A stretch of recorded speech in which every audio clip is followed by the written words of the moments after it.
বউবাজারে শাকিব খান।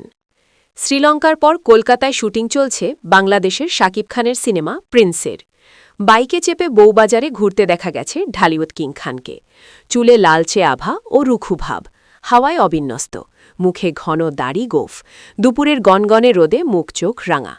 বুক খোলা জিন্সের জ্যাকেটের ভেতর থেকে ফুলছাপ শার্টের উকিঝুঁকি। বাইকে চেপে বউবাজারের মাধব ভবনের বাইরে পা রাখতেই পথচারীদের চোখ কপালে। কলকাতায় রাস্তায় শাকিব খান। শহর জুড়ে যেন শাকিব মৌসুম। নায়কের পেছনে ক্যামেরা ছুটছে, কখনো তিনি অ্যাকশন দৃশ্যে, কখনো বাইকে চেপে স্টান্ট দিচ্ছেন। আবার তাকে ঘিরে দুই নায়িকা তাসনিয়া ফারিন ও জ্যোতির্ময়ী কুণ্ডু, আর লোকনাথ দে, পিয়ান সরকার, মৃত্যুঞ্জয় ভট্টাচার্যের মতো টালিউডের একঝাঁক অভিনেতা।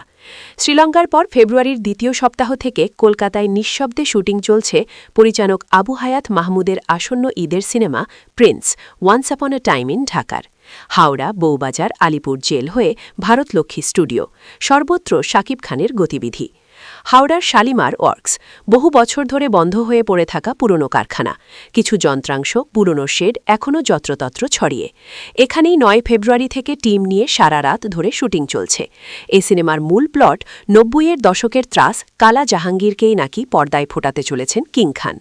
একজন ভালো মানুষ কি করে কুখ্যাত গ্যাংস্টার হয়ে ওঠেন দেখাবে আবু হায়াত মাহমুদের প্রিন্স।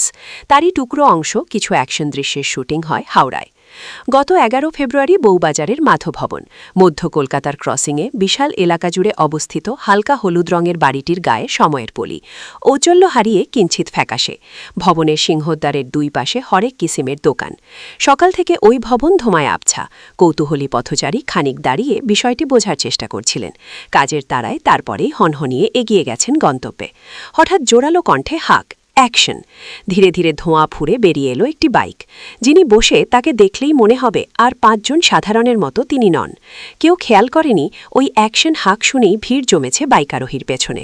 তিনি দর্শকদের দিকে মুখ ফেরাতেই অস্ফুট গুঞ্জন, দুই বাংলার জনপ্রিয় নায়ক শাকিব খান। কলকাতা সজাগ হওয়ার আগে টিম ঘিরে নিয়েছিল নায়ককে। তিনি আবার মাধব ভবনের অন্দরে অদৃশ্য। তার হয়ে ডামি শুটে ব্যস্ত শরীফ সিরাজ। বাংলাদেশের এই অভিনেতার সঙ্গী আরেক বাংলাদেশি অভিনেতা মাহমুদ। টালিউডের সিনেমা ও সিরিজ যাকে ছাড়া অসম্পূর্ণ, তিনি সেই লোকনাথ দে। পর্দায় তার নাম গোপাল কর।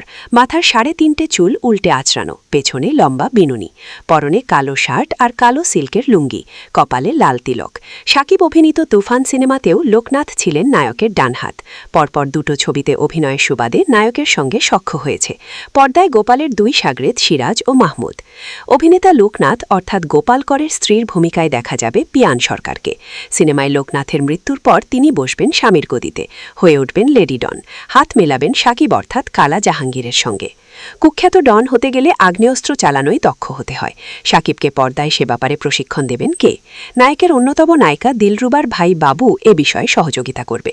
বাবু চরিত্রে অভিনয় করছেন ছোট পর্দার জনপ্রিয় মুখ মৃত্যুঞ্জয় ভট্টাচার্য। শাকিবের সঙ্গে তার মাত্র দিন ২ শুটিং হয়েছে। ছবিতে তারও মৃত্যু হবে। দিলরুবা চরিত্রে অভিনয় করছেন তাসনিয়া, তবে তার সঙ্গে জ্যোতির্ময়ীর সরাসরি কোনো দৃশ্য নেই। এই ছবি দিয়ে বাংলাদেশে পা রাখছেন অভিনেত্রী। এই সিনেমায় ক্যামেরার কাজ সামলাচ্ছেন বলিউডের অমিত রায়, শৈলেশ অবস্থি। রণবীর কাপুর অভিনেতা অ্যানিমাল সিনেমার চিত্রগ্রাহক ছিলেন অমিত। শ্রীকান্ত মেহতা, অশোক ধানোকার মতো কলকাতার প্রথম সারির প্রযোজকদের সিনেমায় ক্যামেরা সামলেছেন শৈলেশ। অ্যাকশন আর রোমান্সে ভরপুর Prince once upon a time in Dhaka সিনেমার প্রযোজক শিরিন সুলতানা।